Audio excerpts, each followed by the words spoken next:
Hello everyone, First Alert Storm Team meteorologist Joseph Williams. First alerting you to our gorgeous Sunday afternoon. So this is our Valley News Now afternoon forecast, or I guess technically Valley News Now evening forecast. Time is 5:05 p.m. and in Fargo the temperature is around 66 degrees. So it is warm outside today, or at least warmer than it was compared to earlier this morning. And in fact, that's actually what I want to talk to you about. So let's get right to it. Earlier this morning, temperatures were in the low 30s across our region. And in fact, we saw a morning low of 33 in Fargo, 34 in Valley City, 32 in Grand Forks. For context, we normally see those kinds of temperatures in, say, October, not early September. And normally we see our first widespread frost of the season in mid to late September in the Fargo-Moorhead area, at least, not necessarily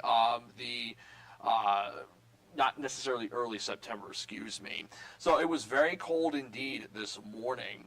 But we are warming up this afternoon. We saw temperatures in the 60s this afternoon. That's because we now have strong southerly flow taking place. Winds coming in from the south at 5 to 15 miles per hour, thanks to the fact that this high pressure system is now to the southeast of us. As of Sunday evening, it's in the Great Lakes, and it's lifting a whole bunch of warm air from the south into the Fargo-Moorhead area.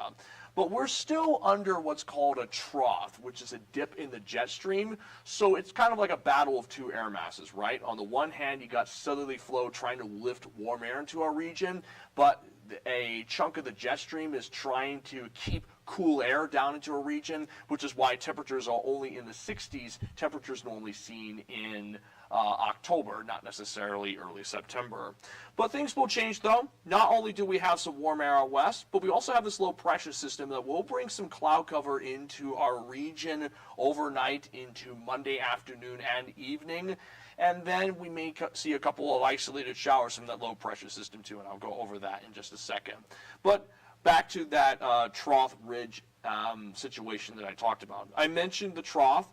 The trough is mainly concentrated in Canada, but the Fargo-Moorhead area is more or less within the periphery of the trough ridge setup, which is why temperatures are still within those 60s as of Sunday afternoon and evening. But notice all this red out west. That red is going to expand into our region over the next couple of days. And as a result, all these 70s and 80s out west, we won't see high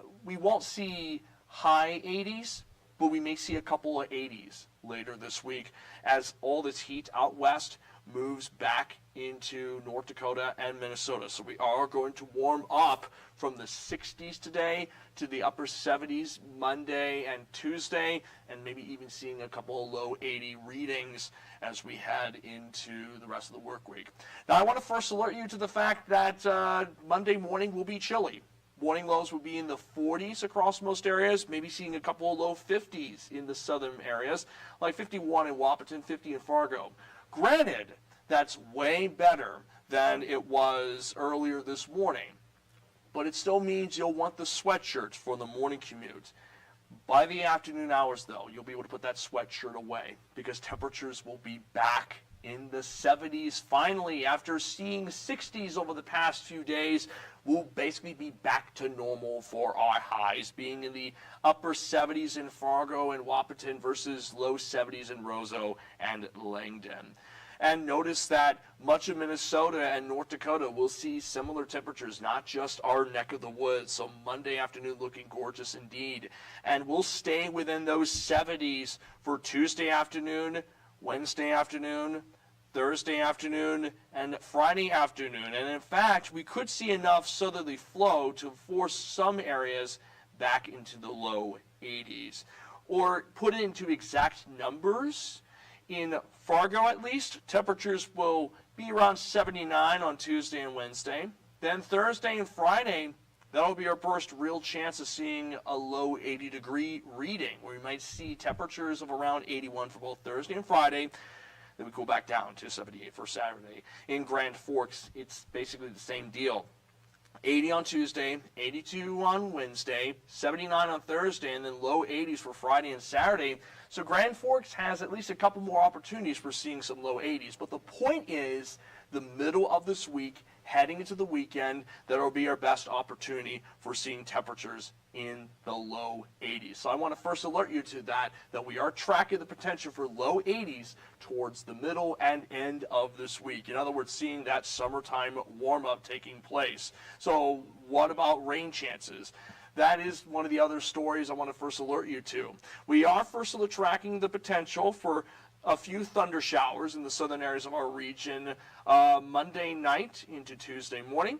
And then we're first tracking some more rain chances towards the end of the week as an unstable air mass will bring the opportunity for isolated rain chances into our region towards the end of the week, which means there'll be opportunities where you see rain and opportunities when you don't see rain. And in fact, let me go a little bit more in detail for Monday. No severe weather anticipated.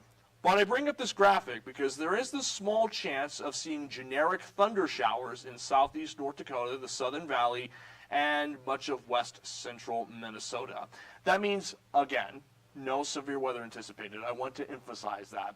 But I also want to emphasize that you shouldn't be surprised if you hear a rumble of thunder or two Monday night. That'll be your best opportunity for that thunder shower chance, because that's when the disturbance producing the shower activity moves into our region. So Monday night, we're looking at maybe a couple of thunder showers in the southern areas of our region, which means you may hear a rumble of thunder or two for Monday night.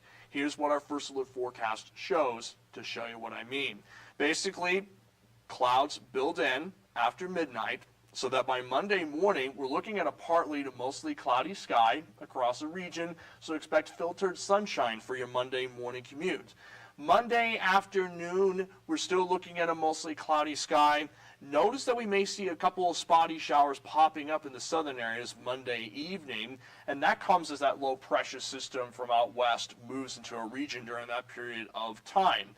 We'll see that isolated shower activity continuing Monday night into early Tuesday morning, but I think after 7 to 8 o'clock, any leftover isolated showers move out of our region, and by Tuesday afternoon, we're looking at clear, sunny skies. Not much rain anticipated from the isolated thunder showers Monday night into Tuesday morning, probably about 1/10 of an inch of rain from those thunder showers at worst. Most areas will see less than that just because of how isolated they are.